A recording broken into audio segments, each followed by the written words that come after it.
Hello guys. ये data science unit 3 एसवीपीयू का data analytic life cycle. ये हमारी एंड सेमेस्टर सीरीज की पहली वीडियो रहेगी। इस वीडियो में हम यूनिट 3 पढ़ेंगे, data analytics life cycle. So let's start.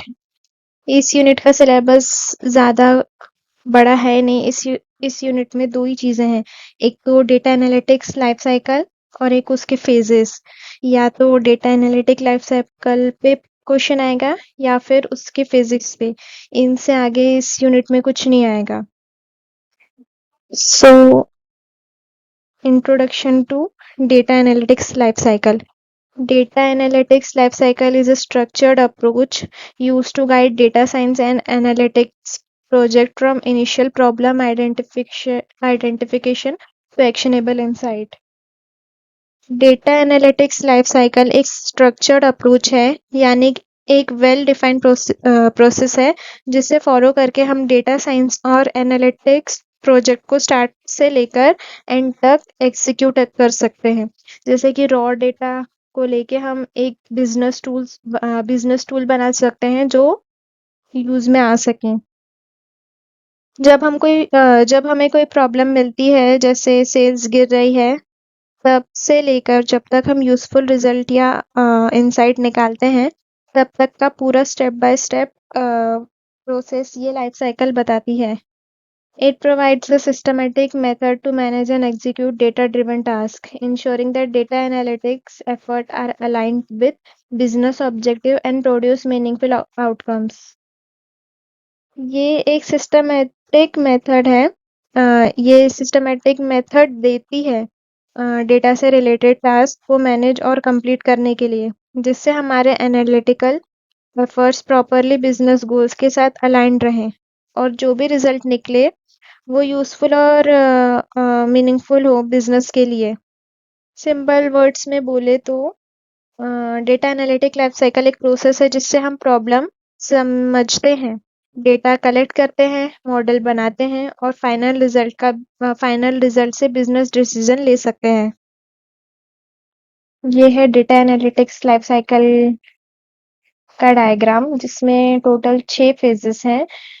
Discovery, data preparation, model planning, model building, communicating result, इसको डिप्लॉयमेंट भी कहते हैं, और लास्ट है ऑपरेशनलाइज। 6 फेजेस का ओवरव्यू देख लेते हैं। First phase discovery. It means find out what problem we need to solve and what data we have. इसका मतलब है प्रॉब्लम क्या है, मतलब डेटा कहाँ से मिलेगा ये समझाना। और data preparation, clean and organise the data to make it ready for analysis. Data को क्लीन करना और एनालिसिस के लिए रेडी बनाना। Model planning, decide which method और model to use for solving the problem. कौन सा मेथड या मॉडल यूज करेंगे ये प्लान करना मॉडल बिल्ड करने के लिए। फोर्थ फेज है model building. Create and test the model using the prepared data. Model को बनाना और टेस्ट करना डेटा पे. Communicate result, share the finding clearly with charts और समरीज. जो रिजल्ट मिला है उसे ग्राफ चार्ट के थ्रू एक्सप्लेन करना.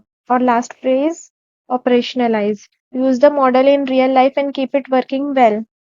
मॉडल को रियल वर्ल्ड में यूज करना और मॉनिटर करते रहना। ये हैं 6 phases data analytic life cycle के। अगर डेटा एनालिटिक लाइफ साइकिल पे 7 या 8 मार्क का क्वेश्चन आया तो आपको अम, ये 3 चीज लिखना है, जैसे डेटा एनालिटिक लाइफ साइकिल में उसकी डेफिनेशन, फिर वो डायग्राम और ओवरव्यू ऑफ 6 फेजेस। इसमें आपको आराम से मार्क्स मिल जाएंगे।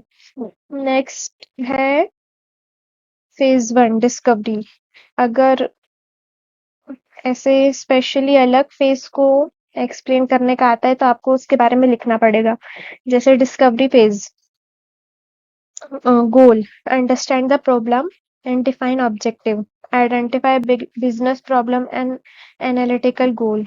Access available resources like people, technology, data. Define key stakeholders and success criteria. Stakeholders, मतलब जो डेटा एनालिसिस के लिए यूज हो रहा है, उससे रिलेटेड जो पीपल है, मतलब जिन लोगों को वो डेटा यूज में आ सकता है, उन लोग को बोलेंगे stakeholder. Formulate initial hypothesis और questions. For example, a retail company wants to understand why sale are declining. Example लिखना जरूरी है एग्जाम में। इससे एग्जामिनर पे इम्पैक्ट रखता है कि यूजर को आता है। लेकिन जैसे 7 मार्क्स के लिए क्वेश्चन आएगा तो सिर्फ इतना लिखना काफी नहीं है, आपको ये सब भी लिखना पड़ेगा। मैंने ये स्लाइड्स में सब डाली हूँ। Objective: understand business problem, talk to stakeholder to know the exact problem like low sales, define project objective, identified stakeholder, access data availability. फिर आउटपुट डिलिवरेबल्स, मतलब क्या डिस्कवरी फेज आउटपुट में क्या दे रहा है। Clear problem definition and project goal, stakeholder list and roles, list of available data sources, timeline and tools required.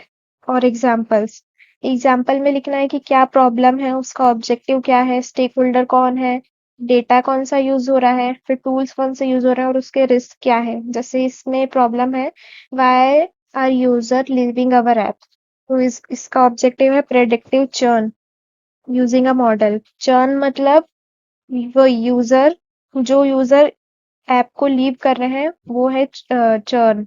तो ऐसा मॉडल बनाए जो प्रेडिक्ट करे चर्न को।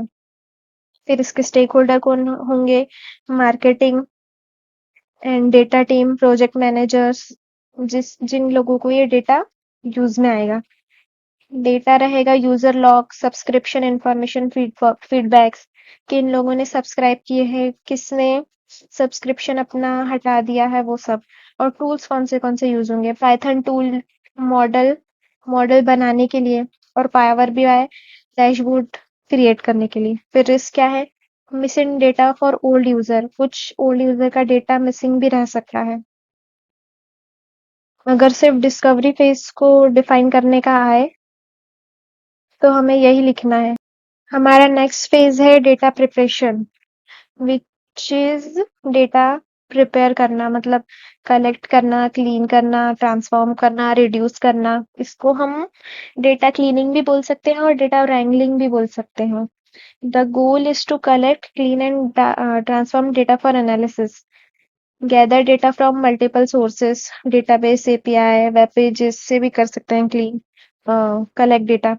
फिर clean data, handle missing values, null values, duplicate, noise ही रहती है missing value, null value. Transform and format data for analysis, data को ट्रांसफॉर्म करना और एक प्रॉपर फॉर्मेट में लाना फीचर इंजीनियरिंग के थ्रू। Store data in usable format like data frames और टेबल्स। इसका एग्जांपल है extract customer transaction data from multiple branches and clean it for analysis. अब हमें डेटा, इस फेज में हमें डेटा कलेक्ट करना है, जैसे डेटाबेसेस और वेबसाइट, एक्सेल शीट से। फिर उसे क्लीन करना है। डेटा प्रिपरेशन फेज में हमें मिसिंग वैल्यूज हटाना है, डुप्लीकेट एंट्रीज डिलीट करना है, फिर फॉर्मेट सही करना है, जैसे डेट का फॉर्मेट है उसको सही करना है। और फीचर्स सिलेक्ट करना है, जो फीचर्स यूज में है, जो यूजफुल है सिर्फ वही फीचर्स रखना, एक्स्ट्रा फीचर्स ना हटा देना। और टूल्स यूज, जैसे Python libraries, pandas, NumPy, sklearn, R, SQL, Excel sheet, और प्लेटफॉर्म लाइक पावर क्वेरी। इसका आउटपुट हमें मिलेगा clean and structured data set और summary statistics, mean, nulls, etcetera.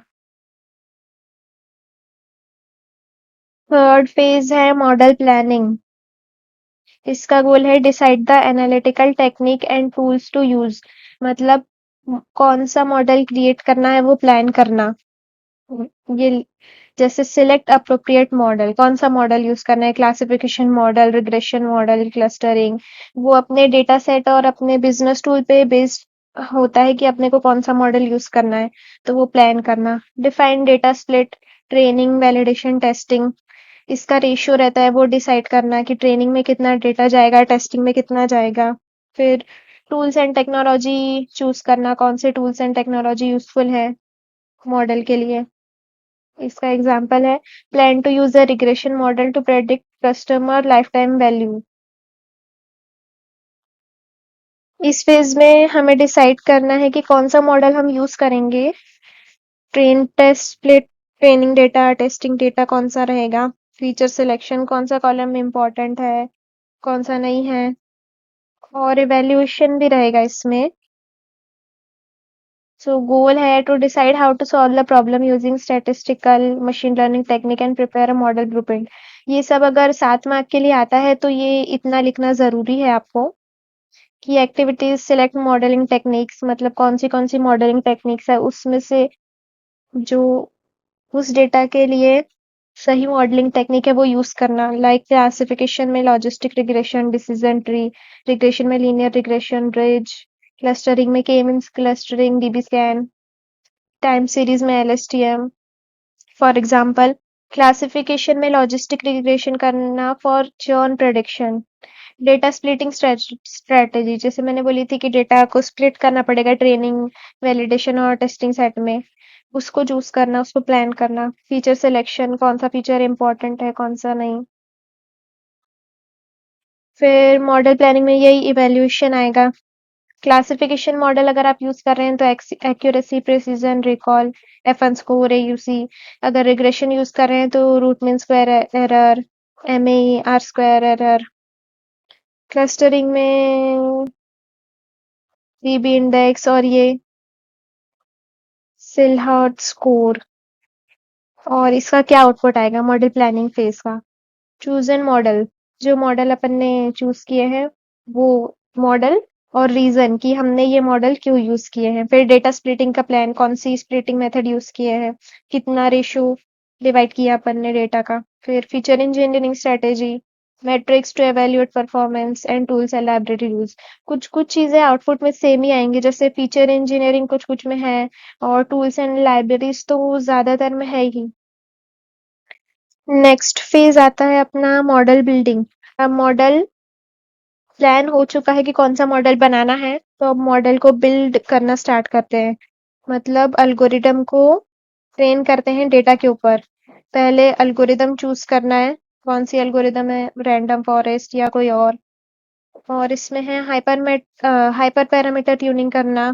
फिर मॉडल बिल्ड करने के बाद परफॉर्मेंस चेक करना कि मॉडल सही वर्क कर रहा है कि नहीं। Build and test the analytical model, develop and train the model using prepared data, fine tune on and evaluate. For example, train a random forest model to identify patterns in customer churn। इसमें है to build, train and evaluate model using clean data in the model planning blueprint।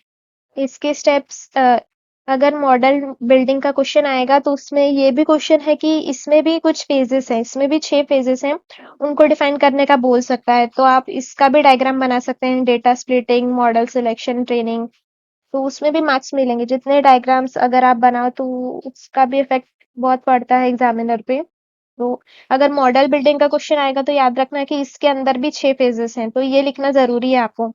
6 phases में है। First है data splitting, train test validation में data से split करना। Split कर चुके हैं डेटा वो फेज 3 में, और फोर्थ फेज में उसको यूज करना। फिर मॉडल सिलेक्शन एंड ट्रेनिंग, कौन सी एल्गोरिदम यूज कर रहे हैं वो सिलेक्ट करना और मॉडल को ट्रेन करना ट्रेनिंग डेटा पे। फिर हाइपर पैरामीटर ट्यूनिंग, पैरामीटर्स को एडजस्ट करना, जैसे लर्निंग रेट, डेप्थ, जिससे आपका मॉडल एक्यूरेट हो, सही प्रिडिक्शन दे। फिर मॉडल को इवैल्यूएट करना, एक्यूरेसी क्या दे रहा है, कितना सही है कितना गलत, प्रेडिक्ट क्या कर रहा है क्या नहीं। फिर मॉडल कंपैरिजन, जो आपने मॉडल, जैसे एक से ज्यादा अगर आपने मॉडल प्लान किए हो तो दो या दो से ज्यादा मॉडल में कौन सा मॉडल ज्यादा अच्छे से वर्क कर रहा है उसको कंपेयर करके और बेस्ट मॉडल सिलेक्ट करना। फिर फीचर इंपॉर्टेंस इंटरप्रिटेशन, देखना कि कौन सा फीचर ज्यादा इन्फ्लुएंस कर रहा है मॉडल पे, किस फीचर को ऐड करने से प्रेडिक्शन सही दे रहा है। मॉडल बिल्डिंग में फिर यही टूल्स, टेक्नोलॉजी कौन सी यूज हो रही है वो सब लिखना, और क्या आउटपुट दे रहा है मॉडल।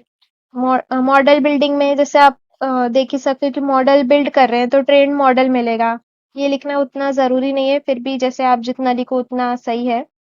फिर ट्रेंड मॉडल मिलेगा, परफॉर्मेंस क्या आ रही है वो मिलेगी, चार्ट, विजुअल ऑफ रिजल्ट, क्या रिजल्ट दे रहा है मॉडल, वही सब। उसके बाद है कम्युनिकेट रिजल्ट, और इसको डिप्लॉयमेंट भी कह सकते हैं। इसका गोल है share insight and integrate solution. अब अपना मॉडल बिल्ड हो चुका है और उसको अपने टेस्ट भी कर चुके हैं। तो जो भी एनालिसिस का रिजल्ट मिला है अपने को, उसको आसानी से कैसे अपन एक्सप्लेन कर पाएंगे, चार्ट के थ्रू, डैशबोर्ड के थ्रू। तो इस कम्युनिकेट रिजल्ट में हमें चार्ट और डैशबोर्ड बनाना है, जिससे बिजनेस वाले समझ भी सके कि मॉडल क्या प्रेडिक्ट कर रहा है, कैसा मॉडल है। इसके लिए हम यूज कर सकते हैं visual tools like Power BI, Tableau, visualise result using dashboard result, present finding to stakeholder. यही सब जो मैंने एक्सप्लेन की वो लिखा है।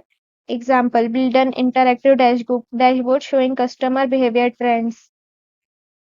इसमें हम लिख सकते हैं make clear, relevant and actionable for both technical and non technical stakeholders. उनको चार्ट और विजुअल ग्राफ के थ्रू समझाना कि अ, क्या है मॉडल प्रेडिक्ट कर रहा है, और क्या सब है मॉडल में। तो इसमें विजुअलाइज की इनसाइट, यही सब है। Use graph chart to highlight trend, outlier, relationship, tools कौन से यूज किए हैं वो सब। फिर मॉडल क्या परफॉर्मेंस दे रहा है, कितना परसेंट डिटेक्ट कर रहा है। फिर स्टोरी टेलिंग, फ्लो चार्ट और एरो के थ्रू बताना इजी वे में। फिर क्या आउटपुट दे रहा है, presentation, report, dashboard, visualisation, chart, यही सब। फिर ये डिप्लॉयड मॉडल, जैसे मॉडल क्रिएट हो गया, उसको अपन ने कम्युनिकेट भी कर लिए हैं, तो मॉडल को डिप्लॉय करना, मॉनिटर करना, ये लास्ट फेज में भी आएगा। वैसे ये इसमें उतना जरूरी है नहीं। सो लास्ट फेज है अपना ऑपरेशनलाइज। ये लास्ट स्टेप है मॉडल की, जो मॉडल को रियल लाइफ में कैसे यूज करना है और रियल लाइफ में यूज करना बताएगा, जैसे ऐप या वेबसाइट में इंटीग्रेट करना। इसमें है मॉडल का डिप्लॉयमेंट एज एपीआई और डैशबोर्ड, परफॉर्मेंस मॉनिटर करना है और फीडबैक कलेक्ट करना है इस फेज में। Monitor performance and update the model as needed. Track model performance in real time. Collect feedback. Document learning. Reuse best practice. For example, update the recommendation system every quarter. यही model performance देख के update करना time to time, यही सब आएगा operationalise में। Operationalise feedback and iterate, deploy the final model solution into production. इस page में आएगा डिप्लॉयमेंट, मॉनिटर इट्स परफॉर्मेंस, और परफॉर्मेंस को मॉनिटर करते रहना, कुछ अपडेशन की जरूरत है नहीं है वो सब चेक करते रहना। ये deploy model as an API, monitor की परफॉर्मेंस, यही सब है इसमें। Detect issues, setup feedback loops. इसमें क्या आउटपुट आएगा, डिलीवरेबल्स, फुली डिप्लॉयड सॉल्यूशन। इसमें अपना फुल मॉडल डिप्लॉयड मॉडल आएगा। फिर डैशबोर्ड अलर्ट्स आएंगे मॉनिटर करने के लिए। फीडबैक आएगा, कम्युनिकेशन प्लान स्टेक होल्डर के साथ। ये क्यों जरूरी है, operationalise it ensure that the solution remain effective. जो अपना मॉडल है वो वर्क सही कर रहा है कि नहीं वो चेक करना, रिलेवेंट है कि नहीं, आगे यूज में आएगा कि नहीं, वो सब रियल वर्ल्ड में कैसे वर्क कर रहा है मॉडल। कम्युनिकेट रिजल्ट में जैसे अपने डेटा सेट के साथ तो सही वर्क कर रहा था, लेकिन जब रियल वर्ल्ड डेटा के साथ में कैसे वर्क कर रहा है, सही प्रिडिक्शन दे रहा है नहीं दे रहा है, वो सब चेक करने के लिए। ये लास्ट ईयर के क्वेश्चंस हैं, 2023 और 2022। जितना मैंने पीपीटी में पढ़ाई हूँ सिर्फ उसमें से ही आया है। जैसे ये data analytic life cycle with the help of diagram. इसमें डेटा एनालिटिक्स को डिफाइन करना, लाइफ साइकिल ड्रॉ करना, और जो 6 फेज है उसको अगर लिख देंगे तो इसमें आराम से मार्क्स आ जाएंगे। 6 फेज में एटलीस्ट उनके डेफिनेशन और एक एग्जांपल लिखेंगे। जैसे ये 10 मार्क का क्वेश्चन है ना, तो इतना भी लिखेंगे तो आपको आराम से मिल जाएंगे मार्क्स। फिर ये list phases in data analytic life cycle and explain model building. Model building phase में ही 6 फेज है, मैंने जैसे आपको बताई थी ऊपर। इसमें भी फेजेस डिफाइन करना, एग्जांपल लिखना, और मॉडल बिल्डिंग फेज में जो मैंने साइट दी हूँ उतना लिखना कि क्या की इनसाइट्स है, क्या डिलीवर कर रहा है, कौन से टूल्स यूज हो रहे हैं वो सब। फिर ये भी और में सेम क्वेश्चन है, डिफरेंट फेजेस, और इसमें ऑपरेशनलाइज फेज यूज किया है, वो सब लिखना। फिर इसमें model building phase with it's challenges. फिर ये भी वही है, डेटा एनालिटिक लाइफ साइकिल, ये 6 मार्क का है, ये भी 10 मार्क का है। तो इसमें फेजेस को भी डिफाइन करके थोड़ा एक्सप्लेन करना और ऑपरेशनलाइज फेज को भी। फिर ये है draw the diagram of data analytic life cycle, वही वही है। In big data in briefly explain model planning phase. इसमें बिग डेटा के थ्रू एक्सप्लेन कर सकते हैं डेटा एनालिटिक लाइफ साइकिल को, और मॉडल प्लानिंग फेज को एक्सप्लेन करना है। फिर write a note on data preparation phase with its steps. Data preparation phase में क्या होता है, data cleaning, data reduction, data transformation, ये सब लिखना है इसमें। Explain in detail how the model building phase is build by team. ये वही मॉडल बिल्डिंग फेज कौन सा टूल यूज करना है, डेटा क्या है, ट्रेनिंग टेस्ट स्प्लिटिंग में कैसे यूज करना है, वही सब है। फिर list and explain steps in data preparation phase of data analytic life cycle. वही है ये भी डेटा। हाँ, डेटा, ये क्वेश्चन तो हो गया ना। फिर last question, explain challenges challenges in model building phase.